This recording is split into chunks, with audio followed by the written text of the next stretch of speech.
Füzulini görməmişəm sözün açığı. Mən anadan olanda artıq Füzuli 10 il idi işğal altındaydı. Ancaq Füzuli hər dəfə mənim təsəvvürümdə canlanırdı. Həmişə valideynlərim danışırdı, məktəbdə müəllimlərimiz danışırdı. Ancaq Füzulini elə mən təsəvvürümdə canlandıra bilirdim. 2020-ci ildə Vətən müharibəsi zamanı elə bir gün olmadı ki, biz gözümüzü televiziyadan çəkək. Hər gün dəqiqə-bə-dəqiqə biz sosial şəbəkələrdə yenilikləri izləyirdik, torpaqlarımızın işğaldan azad olunma xəbərlərini izləyirdik və həmin gün gəldi çatdı. 17 oktyabrda cənab prezidentimiz Füzulinin işğaldan azad olunma xəbərini bizə verdi və dedi: "Füzuli, sən azadsan." Füzuli şəhəri işğalçılardan azad edilib. Füzuli bizimdir, Qarabağ Azərbaycandır. Həmin gün biz nə hisslər keçirmişik, onu mən dillə izah eləyə bilməyəcəm. Çox sevincli oldum.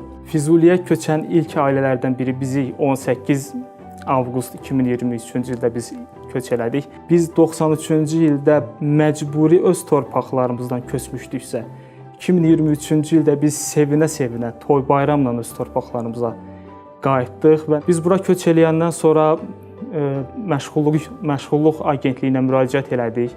Sağ olsunlar, qısa zaman ərzində bizə geri dönüş elədilər, bizi işlə təmin elədilər. Artıq mən 3 aydır ki, yeni şirkətdə, Paşapey şirkətində satış təmsilçisi vəzifəsində çalışıram.